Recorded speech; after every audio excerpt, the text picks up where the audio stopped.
Hello everyone, आज हम video बना रहे हैं।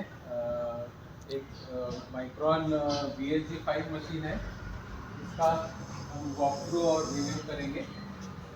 VSG5 है, तो ये मशीन अभी रेडी है डिस्पैच के लिए। ऑलरेडी इसका ट्रायल वगैरह हुआ है, तो इसका हम रिव्यू करेंगे कि क्या मशीन में फंक्शन है और क्या इसमें फैसिलिटी दी गई है। तो सब में पहले तो यहाँ पर ये इसका ऑन ऑफ स्विच है। जैसे ये ऑन करते हैं तो ये लाइट वगैरह ब्लिंक करने लगता है। यहाँ पर स्टॉप इंडिकेटर दिखता है। तो यहाँ मशीन में ये एक हैंडी टूल ट्रे दिया हुआ है, जहाँ पर अलग अलग साइज़ के पायलट यहाँ पर रख सकते हैं। तो ड्यूरिंग वर्किंग में यहाँ से लेके हम ऑपरेट कर सकते हैं। और टिप होल्डर वगैरह है, बॉल होल्डर है, वो रखने के लिए यहाँ पर। तो ये मशीन में यहाँ पर जो साइड हैंडल दिया हुआ है, तो ये दो इसमें है। जैसे ये रैपिड में अप डाउन होगा, और रैपिड के साथ में अगर फाइन फीड में लेना है तो इसको जस्ट अंदर पुश करके इसको जैसे रोटेट करेंगे तो ये माइक्रो फाइन फीड में ये फीडिंग शुरू हो जाएगा। तो ये यहाँ पर जो इसमें स्पिंडल दिया हुआ है, इम्पॉर्टेंट चीज़ क्या है कि इसका जो स्ट्रोक है वो 180 mm है, और इसका जो डायमीटर है वो 74 mm है, और ये हार्ड क्रोम प्लेटिंग है। इसको 200 माइक्रोन का हार्ड क्रोम प्लेटिंग दिया हुआ है। तो ये लॉन्ग लाइफ रहेगा। मशीन में जो स्पिंडल है ना, वो सबसे इम्पॉर्टेंट चीज़ है। तो ये जो मशीन है बिल्कुल स्टडी है। आपका ये मोटरसाइकिल के सिलेंडर हेड से लेकर आप सिंगल सिलेंडर ट्रैक्टर, ये भी इसमें आप कर सकते हो। तो ये वर्सेटाइल मशीन है। तो ये बेसिकली किसी भी टाइप का सिलेंडर हेड है, जैसे सिंगल सिलेंडर है, 2 सिलेंडर है, 3 सिलेंडर है, 4 सिलेंडर तक काम करेगा। तो इसमें जो स्पिंडल जो दिया हुआ है वो छोटे वॉल से लेकर बड़े वॉल तक ये लोड बेयर करेगा, ऐसा इसमें स्पिंडल दिया हुआ है। आमतौर पर मार्केट में जो स्पिंडल आता है वो छोटा स्पिंडल आता है, तो अप्रॉक्स 54-56 mm, 60 के अंदर ही रहता है। तो हमारा ये जो स्पिंडल है वो 74 mm है।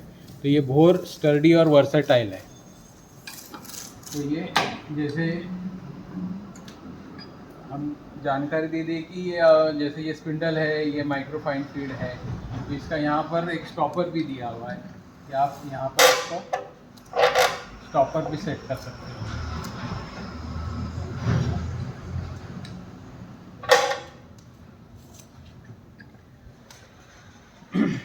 तो ये आप देख सकते हैं कि यहाँ पर डबल फ्लोट दिया हुआ है, 2 पैडल दिया हुआ है। एक फ्लोट ये ऊपर काम करेगा। ये एयर फ्लोटिंग में एडजस्टमेंट है इसका, एयर फ्लोटिंग सेंटरिंग है ये पर। और जैसे ही हम दूसरा पैडल प्रेस करते हैं तो ये जो है नीचे जो हेड माउंटिंग पेड है ये भी फ्लोट होता है, और ये एडजस्टेबल है। जैसे छोटा अगर सिलेंडर हेड आपको करना है तो जस्ट इसका अंदर लेना है। ये छोटा सिलेंडर यहाँ पे लग सकता है। जैसे आप इसको मल्टी सिलेंडर करना चाह रहे हो तो जस्ट इसको बाहर आप ये करना है। अब ये दोनों आप पैडल दबा के करोगे तो ये दोनों फ्लोट एक्टिवेट हो जाएंगे, और आपका सेंटरिंग फास्ट और इजी हो जाएगा।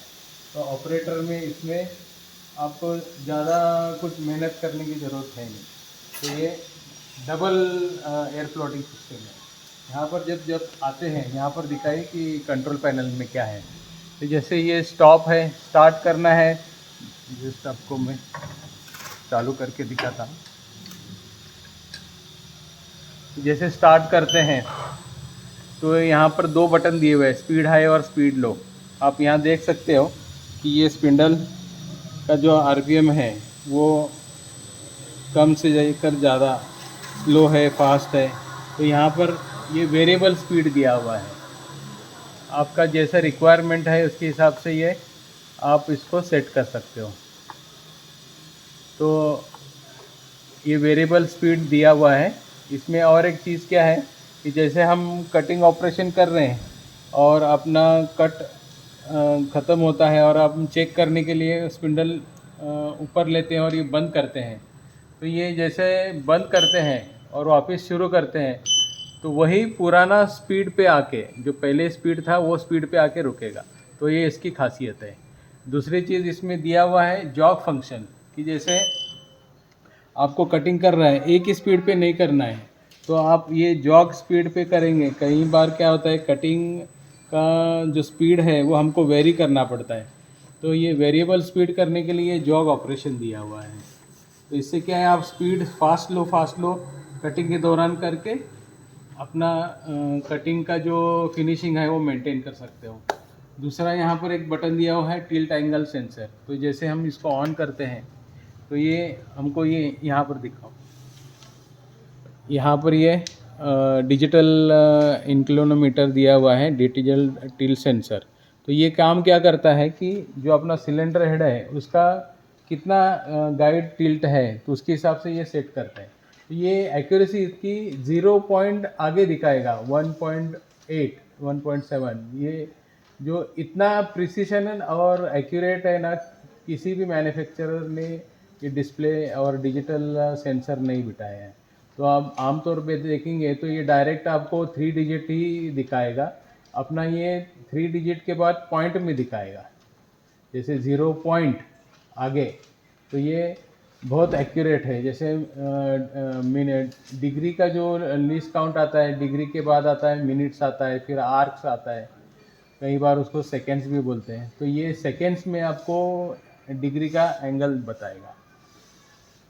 तो यहाँ पर अभी ये जब एंगल लेना है तो इसको चालू करता हूँ मैं वापस। तो ये जब एंगल लेना है तो ये जैसे लीवर, ऊपर का लीवर है इसको अनलॉक करना है और नीचे का लीवर भी अनलॉक करना है। अनलॉक करने के बाद में जैसे इसको हैंडल हम घुमाते हैं तो यहाँ पर इसका डिग्री का वैल्यू चेंज होता है। अभी ये ऐसा हो रहा है, प्लस जा रहा है। तो जैसे हम ये इसको घुमाते हैं तो ये स्पिंडल हेड जो है वो इंक्लाइन होना शुरू होता है। अभी जैसा ये 3 डिग्री ऊपर कुछ गया है तो आप देख सकते हो कि ये इंक्लिनेशन आप प्लस और माइनस, अभी जैसे हम ऑपोजिट साइड में घुमाएंगे तो ये माइनस में आ जाएगा। तो अपना जो रिक्वायरमेंट है, गाइड कितना अपना क्रॉस है, तो गाइड को अलाइन करने के लिए ये एडजस्टमेंट दे रखा है। तो हम अभी ये वापस इसको ज़ीरो करेंगे। ज़ीरो के बाद जैसे हम ऑपोजिट साइड में आएंगे तो ये माइनस में चला जाएगा। देखो अभी ये ज़ीरो होने के बाद ये जैसा ये इधर आ रहा है, ये स्पिंडल हेड टिल्ट हम ये साइड कर रहे हैं तो ये माइनस में रीडिंग आ रहा है।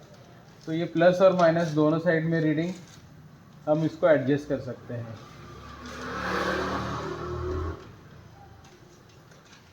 यहाँ पे हेड टाइट करने के लिए माउंटिंग ब्लॉक दिए हुए हैं, तो सिलेंडर हेड आप यहाँ पर अटैच कर सकते हो। और चीज़ है इसमें, जैसे ये वर्क लैम्प दिया हुआ है, तो काम करते वक्त जॉब है कितना अच्छे से हो रहा है ये हम वर्क लैम्प से देख सकते हैं। यहाँ पर कटिंग के बाद अगर वॉल लीकेज चेक करना है तो एक वैक्यूम टेस्टर दिया हुआ है, जो हैंड टू हैंड जैसे मशीन का ऑपरेशन चल रहा है तभी इसको हम चेक कर सकते हैं। ऐसे ज़रूरत नहीं है कि भाई नीचे निकालो फिर चेक करो, फिर प्रॉब्लम दे रहा है फिर वापस से ऊपर लगाओ। तो ये ऊपर के ऊपर ही आप चेक कर सकते हो। तो ये vacuum tester wall leakage check करने के लिए दिया हुआ है। यहाँ पर आएंगे तो जैसे अपना टूल शार्पनर वगैरह करना है, जब भी कटिंग में कोई प्रॉब्लम दिखाता रहता है, जैसे फिनिशिंग नहीं आ रहा है या कोई टूल ब्लंट हो गया है, तो ये यहाँ पर डायमंड व्हील दिया हुआ है, तो इससे आप टूल का शार्पनिंग कर सकते हो। तो जैसे ये यहाँ पर पहले एडजस्टमेंट करने के लिए ये लैंप दिया हुआ है, उसके बाद जब चालू करना है तो ये लैंप भी शुरू होगा और ये व्हील भी शुरू होगा। तो ये ग्राइंडिंग आप कर सकते हो।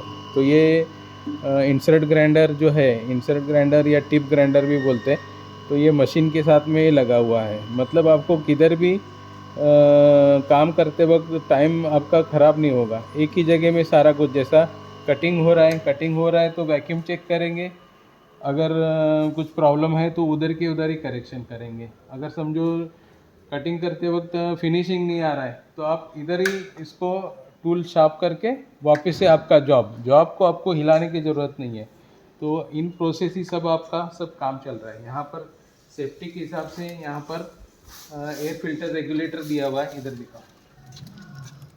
ये एयर फिल्टर रेगुलेटर है। तो इसमें क्या है, जैसे कोई पानी के साथ में, एयर के साथ में कोई पानी ऑयल वगैरह आता है तो ये वो वहीं पे ट्रैप करेगा। तो एक इम्पोर्टेंट सेफ्टी फंक्शन इधर दिया हुआ है। यहाँ पर इसका साइड में कंट्रोल पैनल दिया हुआ है। जैसे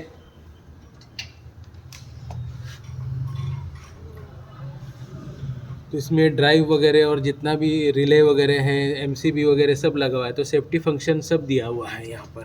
और ये एकदम कॉम्पैक्ट डिज़ाइन में आप सिंगल सिलेंडर से लेकर मल्टी सिलेंडर तक इसमें आप ये कर सकते हो। तो ये अपना जो मॉडल है, ये इसको VSG5A है सीरीज़ नंबर ये। तो ये आज यही आपको दिखाना था कि इस मशीन में क्या खूबियाँ हैं। तो अगले वीडियो में और मिलेंगे। और कुछ आपकी इंक्वायरीज है या आपको इसमें कुछ जानना है तो आप हमें कॉल कर सकते हैं। नंबर वगैरह आपको डिस्क्रिप्शन में हम दे देंगे। Okay, thank you.